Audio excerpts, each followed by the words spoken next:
Un encuentro con su palabra, porque secase la hierba, marchitase la flor, mas la palabra de Dios permanece para siempre. Con ustedes, el doctor José Ricardo Arias Quintero.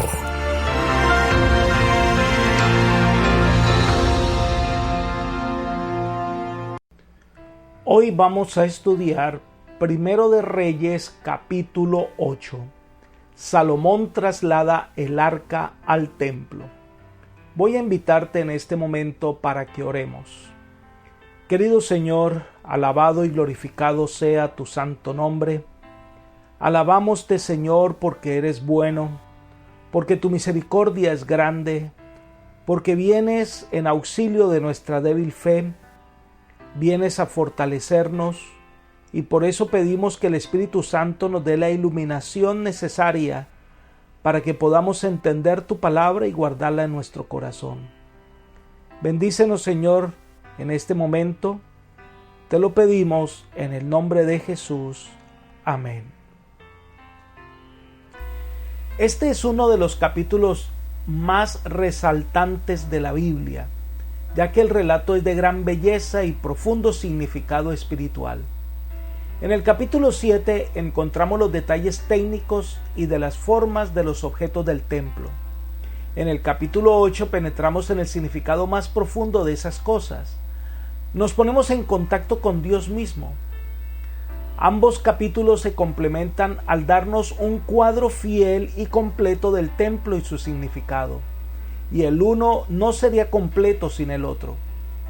En el capítulo 8 se encuentra la dedicación del templo y veremos a Salomón como un hombre que ahora se preocupa por el pueblo para que reciba la bendición espiritual.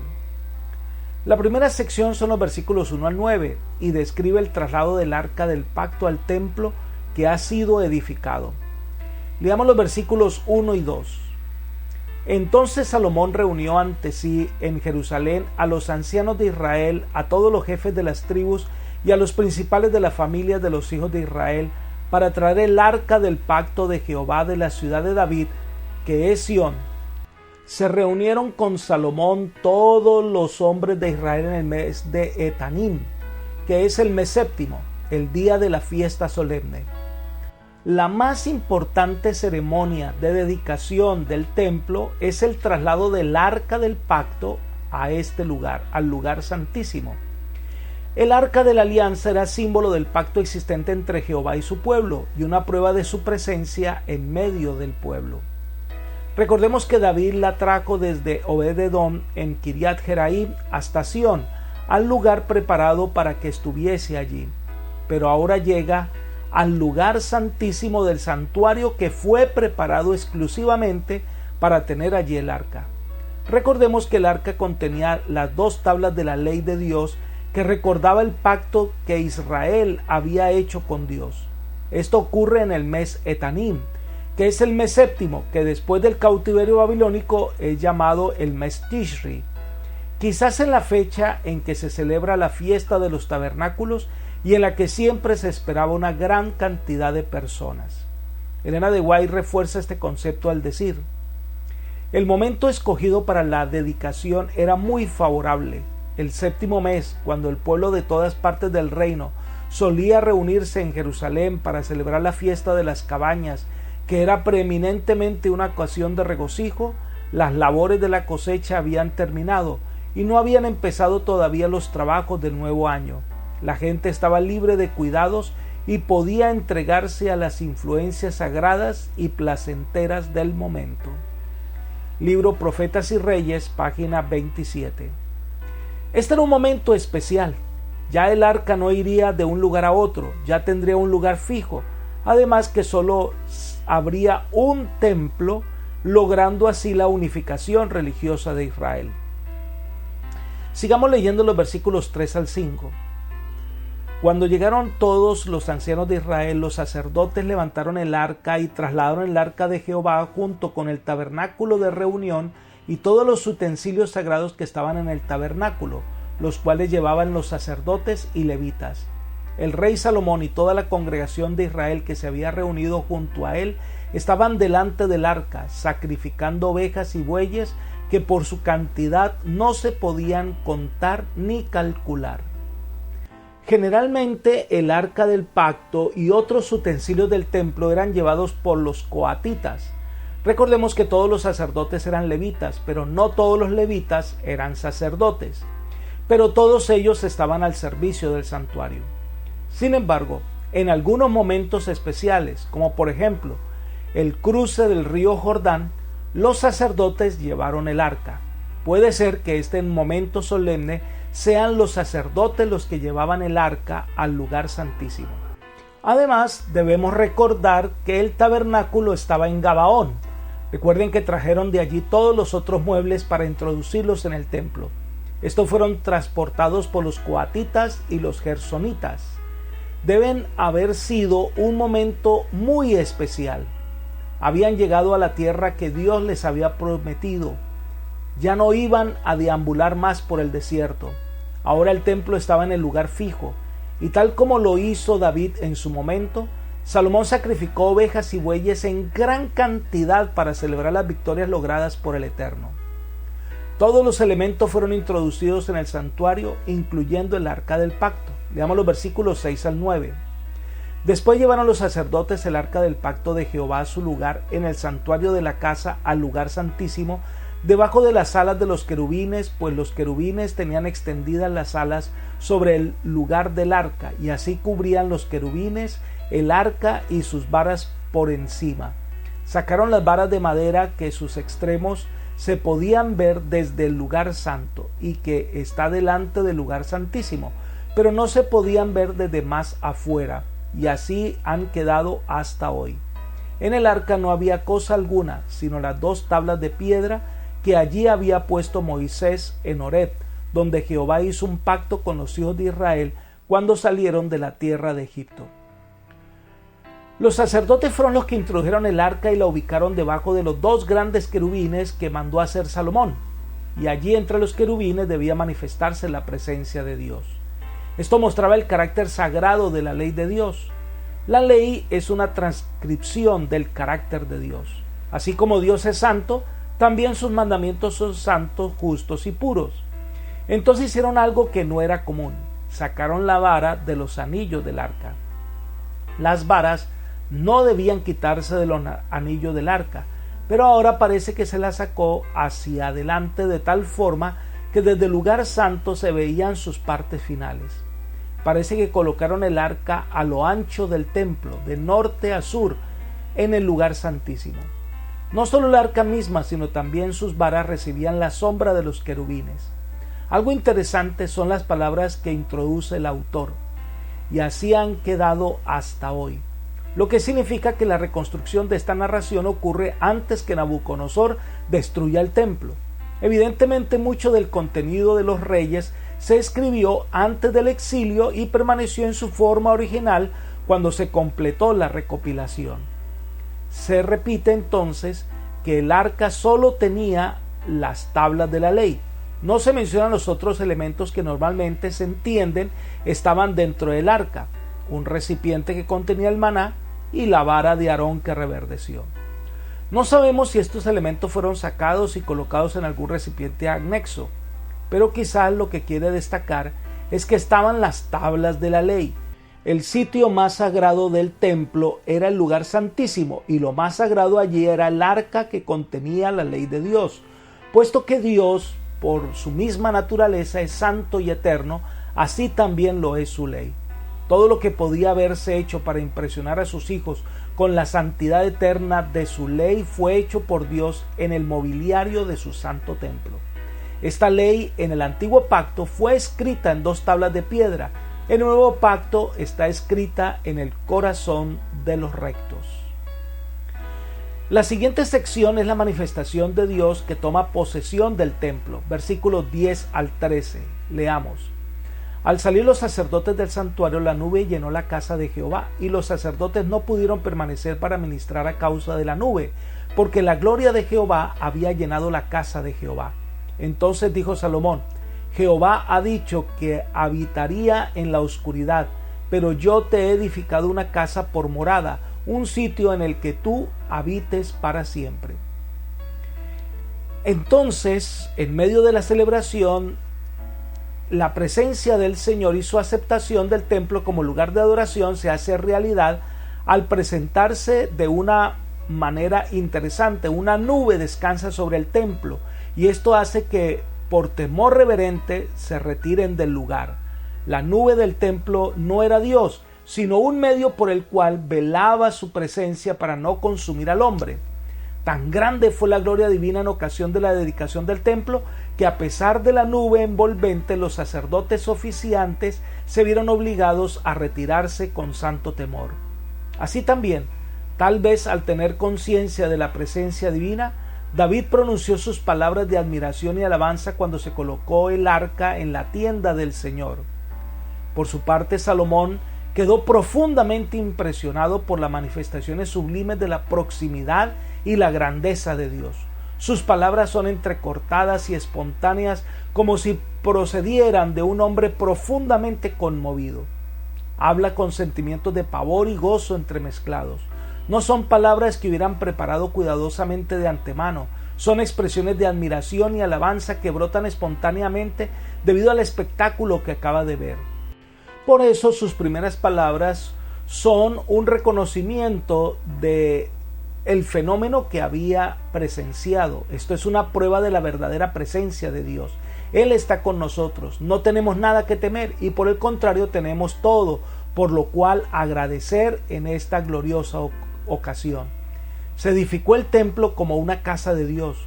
Cuando se levantó el tabernáculo en el desierto, Dios había dicho: harán un santuario para mí y habitaré en medio de ellos. Éxodo 25:8. En ese santuario el Señor había manifestado su presencia y se había comunicado con su pueblo. Israel tenía su santuario, pero este no era estable, pues se lo llevaba de un lugar para otro en el desierto. Ni siquiera en la tierra prometida tuvo un lugar fijo.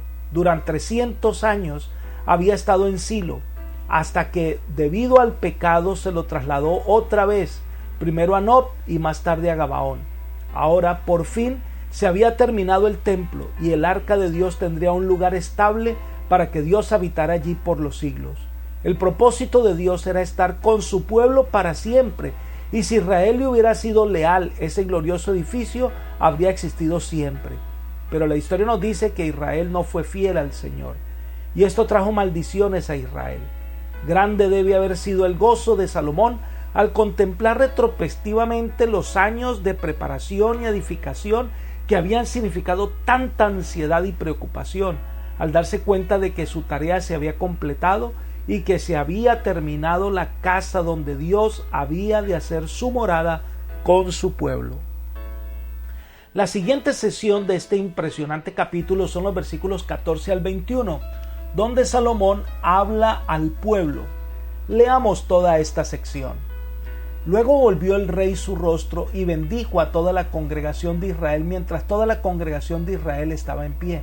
Y dijo: Bendito sea Jehová, Dios de Israel, que prometió a David mi padre lo que con su mano ha cumplido, diciendo: Desde el día que saqué de Egipto a mi pueblo, no he escogido ciudad entre todas las tribus de Israel, donde edificar una casa en la cual estuviera mi nombre, aunque escogí a David para que presidiera sobre mi pueblo Israel. Mi padre David tuvo en su corazón edificar una casa al nombre de Jehová, Dios de Israel. Pero Jehová dijo a David mi padre: En cuanto a haber tenido en tu corazón edificar una casa a mi nombre, bien has hecho en tener tal deseo. Pero tú no edificarás la casa, sino un hijo nacido de tus entrañas. Él edificará una casa a mi nombre. Jehová ha cumplido la promesa que hizo. Yo me he levantado en lugar de David mi padre y me he sentado en el trono de Israel como Jehová había dicho, y he edificado la casa al nombre de Jehová, Dios de Israel. He dispuesto en ella lugar para el arca, en la cual está el pacto que Jehová hizo con nuestros padres cuando los sacó de la tierra de Egipto. Salomón hasta ese momento solo ha estado observando lo que está pasando en el templo y alabando y adorando al Señor. Entonces ahora, como líder del pueblo, un líder espiritual se dispone a hablarle al pueblo, mientras el pueblo de pie, mostrando atención y respeto, sin duda compartió la felicidad y solemnidad de la ocasión y estaba ansioso de recibir las bendiciones del rey.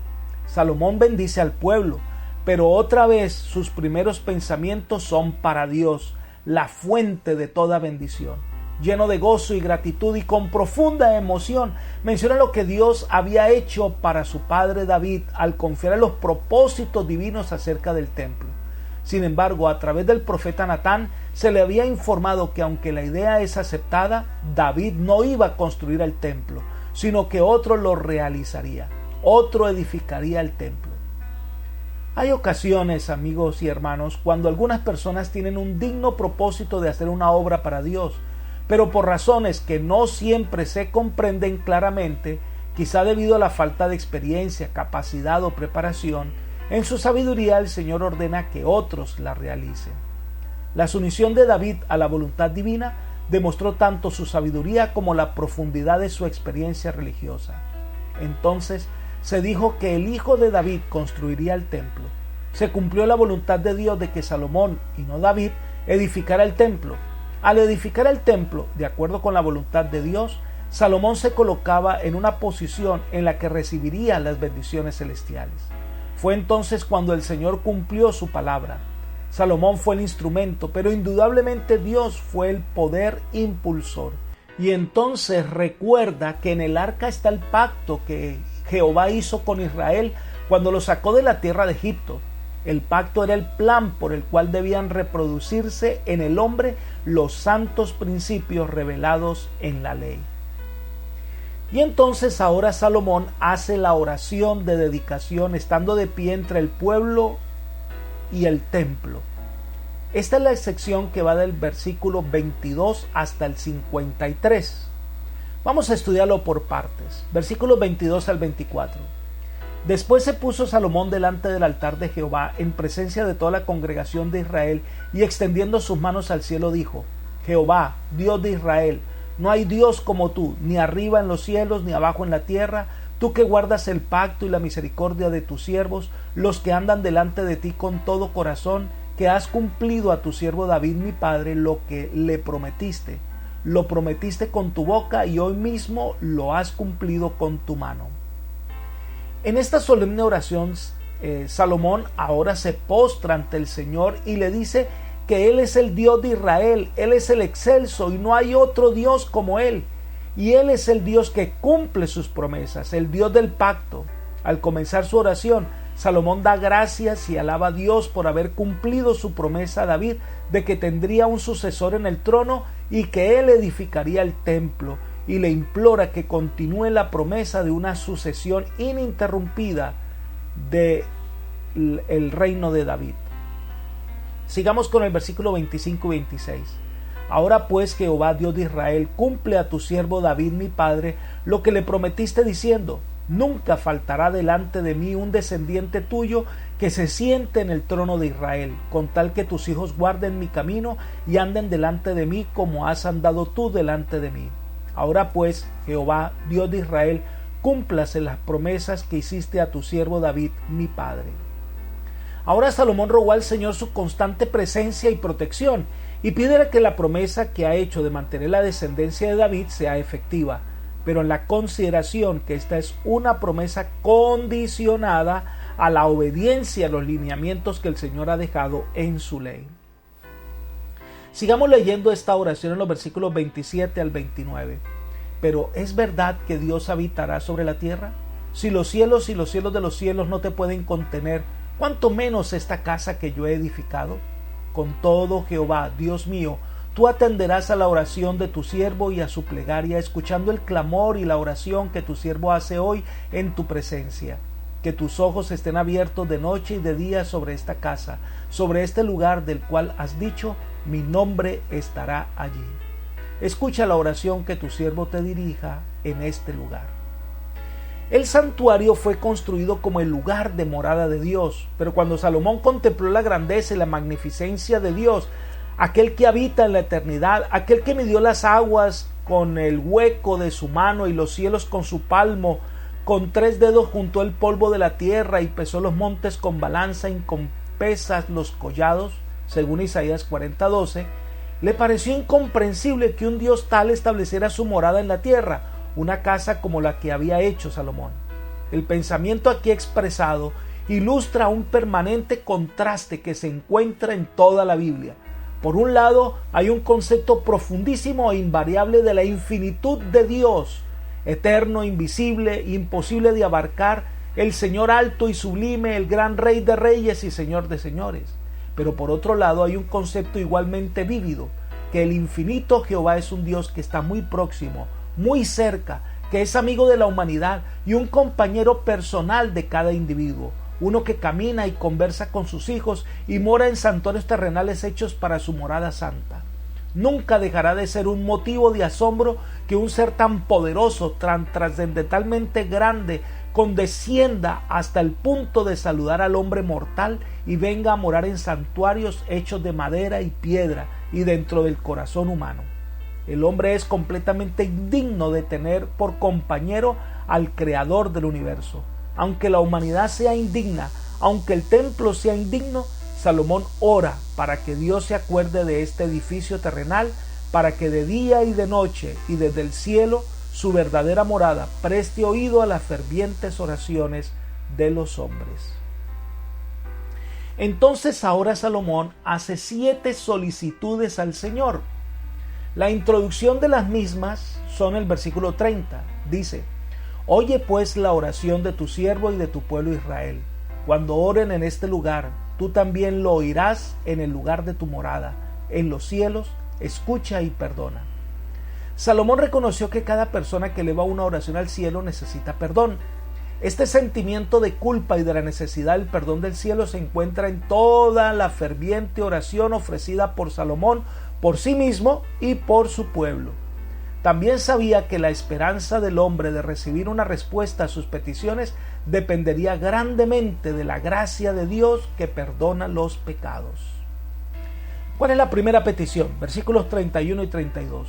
Si alguno peca contra su prójimo, le toman juramento haciéndole jurar y llega el juramento ante tu altar en esta casa. Tú oirás desde el cielo y actuarás. Juzgarás a tus siervos condenando al impío, haciendo recaer su proceder sobre su cabeza y justificando al justo para darle conforme a su justicia. Este primer caso implica transgresiones personales de un hombre contra su prójimo. Aquí Salomón pide a Dios que las obras de iniquidad y las sendas de rectitud pongan de manifiesto sus resultados merecidos en cada caso. Que Dios responda a esa oración. La segunda petición, versículos 33 y 34. Si tu pueblo Israel es derrotado delante de sus enemigos por haber pecado contra ti, y se vuelve a ti y confiesa tu nombre, si oran y te ruegan y suplican en esta casa, tú oirás en los cielos, perdonarás el pecado de tu pueblo Israel y lo volverás a la tierra que diste a sus padres. El Señor había advertido que la transgresión al pacto, el alejamiento de la bondad del cielo, haría que Israel quedara sin protección y caería en manos de naciones que invadirían su territorio. Pero el castigo puede traer arrepentimiento y que el Señor perdonaría a su pueblo y lo restauraría.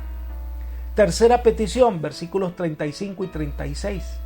Si el cielo se cierra y no llueve por haber ellos pecado contra ti y te ruegan en este lugar y confiesan tu nombre, si se vuelven del pecado cuando los aflijas, tú oirás en los cielos, perdonarás el pecado de tus siervos y de tu pueblo Israel, le enseñarás el buen camino por el que deberían andar y enviarás lluvias sobre tu tierra que diste a tu pueblo como heredad. Dios había prometido la lluvia a su tiempo, tan importante era para el ciclo de cosechas que haría que el pueblo tuviese alimento y fuera próspero. Pero el alejamiento de Dios haría que los fenómenos naturales se convirtieran en instrumentos de castigo. Si el pueblo se arrepiente, que el Señor les perdone y vuelvan las lluvias y se restablezca la paz en Israel. Cuarta petición, versículos 30 al 40.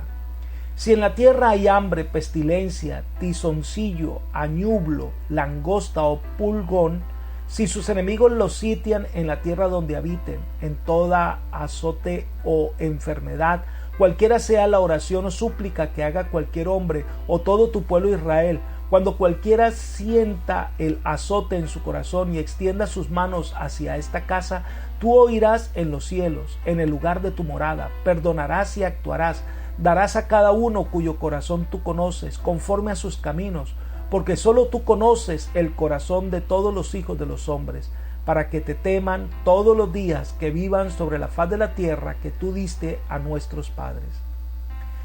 La lista de estas calamidades aparece como una clara amenaza en el código mosaico. Cuando los hombres abandonan los caminos de justicia, se multiplican tales castigos, y cuando aparecen a todo lo largo y ancho de la tierra, el mundo puede saber que está siendo retirada la benéfica mano del Señor. El que cada persona reconozca la plaga en su corazón o el azote en su corazón significa que se da cuenta de su pecaminosidad y la parte que ella ha tenido en provocar las desgracias que azotan la tierra. La plaga del pecado es la verdadera plaga, la causa básica de todos los otros azotes. A menos que se reconozcan los males del pecado y que se elimine, no hay esperanza de remediar los muchos otros males que amenazan reducir al mundo a la desolación. Entonces las personas que vengan con corazón sincero, solo Dios conoce realmente el corazón, entonces perdonará y salvará a su pueblo y restaurará la nación. Vamos con la quinta petición, versículos 41 al 43. Asimismo el extranjero que no es de tu pueblo Israel y viene de lejanas tierras a causa de tu nombre, pues oirán de tu gran nombre, de tu mano fuerte y de tu brazo extendido, y llega a orar a esta casa, tú le oirás en los cielos, en el lugar de tu morada, y harás conforme a todo aquello por lo cual el extranjero haya clamado a ti, para que todos los pueblos de la tierra conozcan tu nombre y te teman, como tu pueblo Israel, y entiendan que tu nombre es invocado sobre esta casa que yo edifiqué. El Señor mostrará misericordia a los extranjeros que teman, que adoren. Jehová era el Dios no solo de Israel, sino de todo el mundo. Su plan era que Israel hiciera conocer su nombre por toda la tierra, de modo que por doquiera los hombres pudieran oír de su bondad y gracia, se unieran con Israel en el culto. Su gracia no era solo para los hebreos, sino para todos los que estuvieran dispuestos a reconocerlo. Cuando se inauguró el templo, Salomón recordó a los extranjeros de todos los países para que ellos también pudieran oír el pacto de la gracia de Dios y vinieran al templo a adorarlo. Israel debía ser una luz que iluminara al mundo. Sexta petición, versículos 44 y 45. Si tu pueblo está en la batalla contra sus enemigos por el camino que tú les mandes, y oran a Jehová con el rostro hacia la ciudad que tú elegiste y hacia la casa que yo edifiqué a tu nombre, tú oirás en los cielos su oración y su súplica, y les harás justicia. Ahora Salomón ora para que el Señor les dé la victoria en la batalla. Este debe contar con la protección y la fortaleza del Eterno. Él es quien pelea la batalla de su pueblo. Y la séptima petición son los versículos 46 al 53. Si pecan contra ti, porque no hay hombre que no peque, y tú, airado contra ellos, los entregas al enemigo para que los cautive y lleve a tierra enemiga, sea lejos o cerca, y ellos recapacitan en la tierra donde los hayan llevado cautivos, si se convierten y se suplican en la tierra de los que los cautivaron, y dicen, pecamos, hemos hecho lo malo, hemos cometido impiedad, si se convierten a ti de todo su corazón y de toda su alma en la tierra de los enemigos que los hayan llevado cautivos, y te suplican con el rostro hacia la tierra que tú diste a sus padres, hacia la ciudad que tú elegiste y a la casa que yo edifiqué a tu nombre, tú oirás en los cielos, en el lugar de tu morada, su oración y su súplica, y les harás justicia. Perdonarás a tu pueblo que ha pecado contra ti, todas las rebeliones que hayan cometido contra ti, y harás que tengan de ellos misericordia los que los hayan llevado cautivos, porque ellos son tu pueblo y tu heredad, el cual tú sacaste de Egipto de en medio del horno de hierro. Estén pues ante tus ojos a la oración de tu siervo y a la plegaria de tu pueblo Israel, para oírlos en todo aquello por el cual te invoquen, pues tú los apartaste para ti como heredad tuya de entre todos los pueblos de la tierra, como lo dijiste por medio de Moisés, tu siervo, cuando tú, Señor Jehová, sacaste a nuestros padres de Egipto. Esta es la petición final de Salomón. Con perspicacia casi profética, sus pensamientos se proyectan hacia algún día futuro, cuando debido al pecado Israel sería abandonado por el Señor y caería en las manos del enemigo para llevarlo a una tierra extraña. El rey habla del pueblo cuyos hombres tienen esa tendencia natural al pecado y cometen faltas graves que ameritan un castigo severo contra el pueblo, tanto que es llevado cautivo. Entonces, si este pueblo se arrepiente, siempre hay esperanza en la hora de la más profunda tragedia. No importa cuán profundamente se depravara Israel como resultado del pecado, si tan solo volviese en sí y reconociese su error y perversidad y eligiese el mejor camino, hallaría gracia delante de Dios. Entonces Salomón le dice a Dios que este pueblo está arrepentido y confiesa su pecado sinceramente. Si así es, perdonarás a tu pueblo, porque Dios es amplio en perdonar, porque su deseo es salvar, porque la disciplina del Señor es con fines salvíficos, y entonces le da una razón más para que los perdone, porque ellos son tu pueblo y tu heredad. La razón por la cual Israel existía como pueblo separado era que el Señor lo había elegido entre las naciones y lo había establecido en la tierra prometida. Y es por eso que el Señor lo sacó de Egipto, lo sacó para que fueran su especial tesoro, para mostrar al mundo lo que significa servir al verdadero Dios. Por eso Dios perdonará a su pueblo y lo restaurará. Y la razón final es que esta es la heredad del Señor. Él es el que tiene derecho sobre este pueblo y Él cumple sus promesas cuando el pueblo se entrega a Él. Entonces Salomón termina la oración y se dispone a bendecir al pueblo. Versículos 54 al 61. Dice: Cuando acabó Salomón de hacer a Jehová toda esta oración y súplica, se levantó de delante del altar de Jehová, donde se había arrodillado con sus manos extendidas al cielo, y puesto en pie, bendijo toda la congregación de Israel, diciendo en voz alta: Bendito sea Jehová, que ha dado paz a su pueblo Israel, conforme a todo lo que él había dicho. Ni una sola palabra de todas las promesas que expresó por medio de su siervo Moisés ha faltado. Esté con nosotros Jehová, nuestro Dios, como estuvo con nuestros padres, y no nos desampare ni nos deje. Incline nuestro corazón hacia Él, para que andemos en todos sus caminos y guardemos sus mandamientos, los estatutos y decretos que mandó a cumplir a nuestros padres.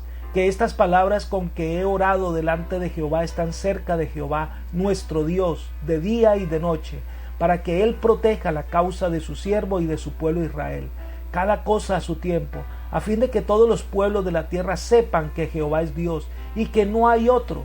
Sea pues perfecto vuestro corazón para con Jehová nuestro Dios, andando en sus estatutos y guardando sus mandamientos, como en el día de hoy. Hasta ese momento la oración que elevó Salomón fue al Señor, estando postrado en el altar, en dirección al lugar santísimo. Aunque Reyes no menciona cuándo Salomón terminó de orar, el Señor manifestó su aprobación mediante una segunda e insólita exhibición de poder y esplendor. Descendió fuego del cielo para consumir el sacrificio y llenó el templo de gloria. Después de esto, se levanta y se coloca en pie y se dispone a bendecir al pueblo. El hecho de que Salomón pronunciara ahora estas palabras finales de bendición muestra gran importancia que ponía en las cosas del Espíritu. Como rey no solo se interesaba en los estados comunes del Estado, sino en el bienestar espiritual de sus súbditos. Después de la invocación al Dios eterno, le recuerda a Israel que Dios es fiel y que las promesas que ha hecho se han cumplido fielmente. Ahora, al construir este templo, es para que como un Dios de amor pueda morar entre ellos. Ahora insta al pueblo a buscar e inclinar su oído, que es símbolo aquí de una vida, mostrando el deseo de seguir en los caminos del Señor y de guardar sus mandamientos. Y este es un impulso divinamente implantado. Y constantemente obra el Espíritu de Dios, guiando a las personas por sendas de verdad y obediencia. A quien está dispuesto a obedecer, la obediencia le resulta habitual. Mientras más cerca uno esté del Señor, más plenamente los pensamientos de Dios se convierten en sus pensamientos y los caminos de Dios en sus caminos. El gran blanco de aquellos que aman al Señor es conocerle y obedecerle de corazón. Solo así las bendiciones del Señor se harán una realidad. Y llegamos a la parte final del capítulo con el sacrificio y la fiesta de dedicación. Versículos 62 al 66. Entonces el rey y todo Israel con él ofrecieron sacrificios delante de Jehová. Salomón ofreció a Jehová como sacrificios de paz 22,000 bueyes y 120,000 ovejas. Así dedicaron al rey y todos los hijos de Israel la casa de Jehová. Aquel mismo día el rey santificó el centro del atrio que estaba delante de la casa de Jehová, porque ofreció allí los holocaustos, las ofrendas y la grasa de los sacrificios de paz, por cuanto el altar de bronce que estaba delante de Jehová era pequeño y no cabía en él los holocaustos, las ofrendas y las grasas de los sacrificios de paz. En aquel tiempo Salomón y con él todo Israel, una gran muchedumbre que acudió desde la entrada de Hamat hasta el río de Egipto, hizo fiesta delante de Jehová, nuestro Dios, durante 7 días y aún otros 7 días, esto es, durante 14 días. Al 8º día despidió al pueblo y ellos, bendiciendo al rey, se fueron a sus casas alegres y gozosos de corazón por todo el bien que Jehová había hecho a David, a su siervo y a su pueblo Israel. El número de los animales sacrificados en la dedicación del templo fue extraordinariamente grande, pero debe recordarse que lo que se ofrecía allí era el sacrificio de paz. Y este sacrificio de paz eran las ofrendas que solo una parte del sacrificio se quemaba sobre el altar como olor grato a Jehová, y la parte restante era comida por el oferente y su familia o amigos. Esta ofrenda no era solo un sacrificio expiatorio, sino una ofrenda de agradecimiento presentada ante Dios como grato y gozoso reconocimiento por las bendiciones recibidas. Era una ocasión feliz y festiva en la que podían participar un gran número de personas. La fiesta espiritual duró 14 días, lo que indica que el día 23 del mes séptimo el pueblo fue despedido para que cada uno regresara a su hogar. La verdadera religión proporciona gozo. Quien ha hecho la paz con Dios tiene un espíritu de verdadera felicidad y tranquilo contentamiento que otros nunca pueden conocer. Las ceremonias dedicatorias del templo habían sido un motivo de inspiración y regocijo para los participantes. En la comunión mutua, en el canto de alabanzas a Dios, en el repaso de sus bendiciones, en darle la honra y la gloria debida a su santo nombre, habían encontrado una plenitud de paz y gozo que ninguno de los placeres del mundo jamás puede proporcionar. Apreciados amigos y hermanos, Dios quiere que le dediquemos a Él lo mejor de nuestra vida, que nuestro corazón, nuestro ser, nuestro cuerpo sea puesto en sacrificio vivo al Señor, porque Dios es fiel, porque Dios es amor, porque Dios es justo, pero también porque Dios es perdonador.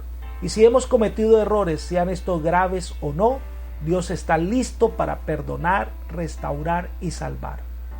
Por eso hoy, ven a Jesús confiadamente y entrega tu corazón a Él. Que el Señor te bendiga y te guarde y llene tu camino de paz y prosperidad. Es mi oración por ti. Amén.